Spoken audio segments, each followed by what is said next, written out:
Welcome to the first, well, real metagame discussion of 2019. We all made it, everybody. Don't have regrets about 2018, because, well, you know, this year's going to be better. First thing I want to say, these metagame discussions usually come in 2 to 3 parts. The first one's going to be more of the meta one. If you guys want more of the roguish side, if there's something that you specifically want me to talk about, comment down below. Also, like this video, it helps communicate with me that, hey, we want more of this. So, without further ado, let's dig on into a fantastic metagame discussion starting January 2019.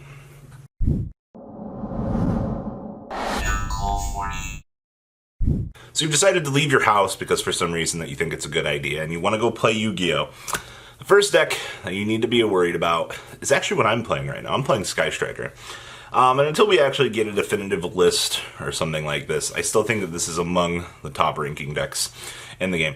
The deck's control aspects on top of the recent trends of people adapting to triple multi-roll. I think it was kind of mid-December, like early December, that we started to see 3 multi-roll kind of come back. And the inclusion of jamming waves coming back as well, because jamming waves against Cosmos is kind of hilarious. But now that we've kind of steered more towards the triple copies of multi-roll. I mean, multi-roll's the best card in the goddamn deck. Like, if you want to beat Sky Striker, I have some bad news for you because it's not going to go the way that you want because the matchup is really grindy. Twin Twisters is a really fucking good card against the deck, Anti-Spell Fragrance and things like that. But I got to give it to Sky Striker just for continuing to be that big old annoyance in the room. Just because constant Kagari, Hayate attack directly, Shizuku for power downs, like the deck kind of really does limit what your opponent can do. And it kind of gets really crazy once you start seeing triple Widow Anchor come down. Like, it doesn't really matter like how crazy your opponent is doing things, but at the end of the day, triple Widow Anchor is still triple Widow Anchor. And, I mean, the average duelist isn't going to be able to play around 3 of those motherfuckers. I've seen 2 be outplayed, but that's like an extension of like 4 cards from your hand at that point.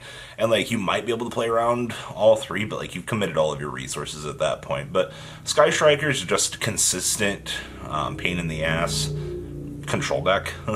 It's still there. And I still think like, if the deck does slow down the game, it does do good things for that reason, but yikes. Now next up, my list of decks to still be aware of is actually Thunder Dragons. Now, I've heard a lot of people, I kind of agree with a lot of people on this, and it's Thunder Dragons don't seem inherently good.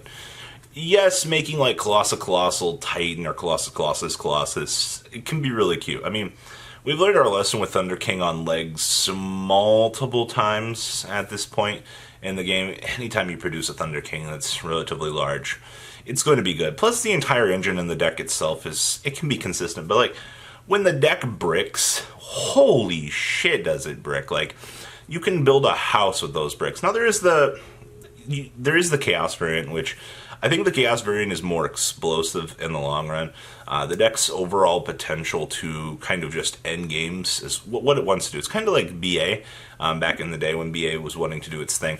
You know, you're trying to close games on a level in which it's quick and to the point. And I like that about what Thunder Dragons want to do. If not, I mean, if you go first, you at least can produce some sort of things that, you know, can stun the opponent, Colossus, Titan. You know, but once your opponent starts kind of playing through these resources and things like that, and your once per turn effects, you know, being the once per turn limited restrictions that they are, like, you really can't take full advantage of the toolbox. It's just Baby Dragon Ruler 2.0, honestly. But yes, be aware of what Thunder Dragons can do. Understand that playing around Colossus is very difficult for people. Also, Thunder Dragon players have a hell of a time with there can only be one. Locking them into one Thunder Dragon is incredibly dumb, and they have such a shit matchup for it that it's kind of crazy, actually. Like, who would have known? Now, the next one on this list is actually Six Samurai, and this is actually kind of interesting. And I've started seeing this more in my locals. We have solid 3 of these now. All the deck is literally is just Rhongo, Bongo, Turbo. And Rhongo, in general, is very much a problem in the current game.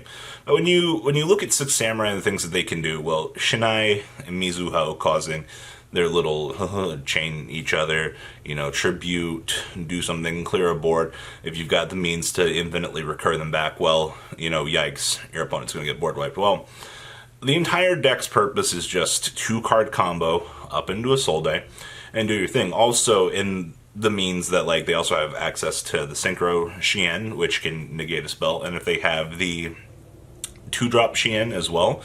So for the interaction, for those of you that don't know, if they have the Shien, it says you can only activate 1 spell and trap card per turn, and then the Negator, just because they can negate the 1 doesn't mean that you still don't get access to your full resolution of 1 spell or trap card for the turn. It's just basically they decide what the fuck they want to do. So you better have 2 good cards, or you're in for an absolute shit show in that matchup. But Isolde Send 4, sending bamboo swords and things like that. Obviously, cherries for Saruja is a very good option to beat the deck, or cherries for the Isolde. It just kind of depends. The deck kind of struggles once the Isolde gets hit. But yes, just be aware that decks that produce Rhongo Bongo, aka I like Goki and I like Six Samurai. I think Six Samurai can just do it a little bit better some days. I don't know, both decks brick incredibly highly. It's kind of strange, actually. You would think that something like that wouldn't have such a high brick rate, but well, yeah, you should equip spells. Bricks. Now, next up on the list of things to be scared of if you're going to play Yu-Gi-Oh right now is Altergeist, and this is a yikes from me, alright? Call it what it is. Personal spoofing is dumb. You would think when you give an archetype a Evil Swarm or Elswarm infection, the ability to shuffle back in, you would think that people would start to learn that, well, it shuffles back as cost, so Twin Twisters would be really good. Twin Twisters is fucking phenomenal in that matchup. I'm not going to lie to you guys. I think Twin Twister is one of the best things that you can do against Altergeist. But if your opponent's going to start getting cheeky with trap tricks and waking the dragons, you got to be a little bit more careful in that matchup. But the continuous Silguidos, the multi-fakers, I get why people get worn down when playing against the matchup. It's not necessarily a fun one, as it's not a fun deck to fucking play against. The more I think about playing against Altergeist, I've played against it so many times at locals at this point that it physically has hurt my brain. Twin Twisters effect. It's... Do you guys know what it is like to deal with Altergeist every single week? Having a mental breakdown thinking about this. Do you have the multi-figure? Do you have the Imperial Order that's a 1-of in your deck?